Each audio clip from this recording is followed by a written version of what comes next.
কিভাবে public ট্রান্সপোর্টটাকে develop করা যায় সেটি মোনোরেল হতে পারে। বছরখানেক আগে বুয়েটের একজন এক্সপার্ট আছেন, উনি ট্রাফিক বিষয়ে এক্সপার্ট।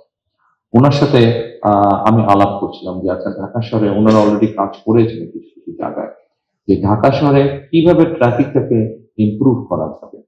আমরা অনেকগুলো আসার পরে তো আমি দেখেছি, এর আগে পত্রপত্রিকায় দেখেছি যে ফ্লাইওভার গুলো ঢাকা শহরে করা হয়েছে, ফ্লাইওভার দিয়ে গাড়ি ঘোড়া চলাচল করছে।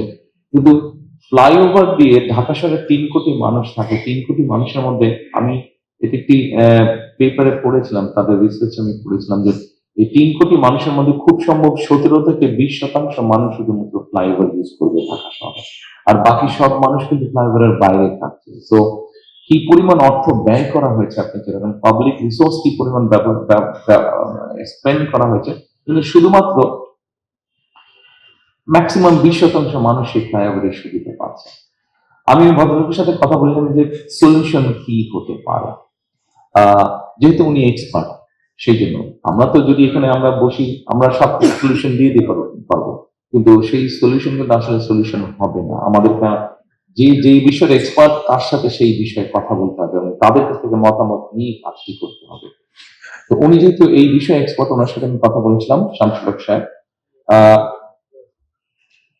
এটি আমি, আপনারা যারা ইউরোপে গেছেন আপনারা দেখেছেন, ইউকেতে গিয়েছেন বা ইউরোপের বিভিন্ন দেশে গিয়েছেন, আপনারা দেখেছেন যে পাবলিক ট্রান্সপোর্টটাকে ডেভেলপ করার মাধ্যমে কিন্তু সমস্যার সমাধান করা সম্ভব ম্যাক্সিমাম ক্ষেত্রে।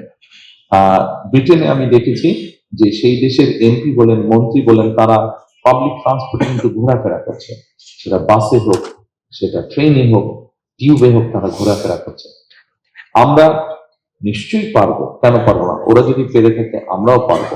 তবে বিষয়টা হচ্ছে এখানে যে কিভাবে পাবলিক ট্রান্সপোর্টটাকে ডেভেলপ করা যায় সেটি মোনোরেল হতে পারে। Metro rail costly, metro rail থেকে লেস কস্টলি হচ্ছে মোনোরেল, এবং ওটাকে ওনাদের বক্তব্য এক্সপার্টের হিসেবে ওনারা যে আমাকে যেটা প্রেজেন্ট করেছেন যে সেটা মনোরেলটাকে বসানো ইজি, আবার আপনি ওটাকে কন্টেনের মতন আবার আরেকটাকে নিয়ে গিয়েও বসাতে পারবেন এবং ওটার খরচও কম।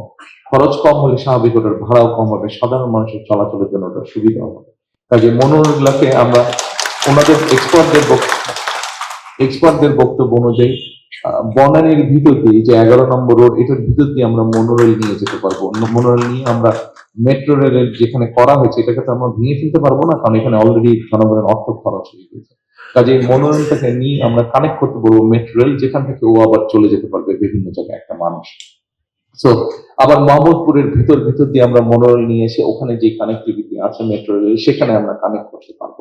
সো এইভাবে করে আমরা ট্রাফিকটাকে কমাতে পারবো, কারণ যতই আমরা শহরকে এক্সপ্যান্ড করি না কেন, শহর আমরা এক্সপ্যান্ড যত করবো ট্রাফিক ততই বাড়তে থাকবে, গাড়ি ঘোড়া ততই বাড়তে থাকবে। কিন্তু আমরা যদি পাবলিক ট্রান্সপোর্টটাকে, অর্থাৎ পাবলিক ট্রান্সপোর্টটাকে যদি আমরা অন্তত এরকম একটা স্টেজে আনতে পারি যেখানে এখানে যারা মঞ্চে বসে আছেন অথবা আমার সামনে যারা বসে আছেন, আমরা যদি কমফোর্ট ফিল করি যে হ্যাঁ পাবলিক ট্রান্সপোর্টে আমরা চলাচল করতে পারবো, সেক্ষেত্রে কিন্তু ট্রাফিক কনজেশন অনেক ক্ষেত্রে কমে আসবে।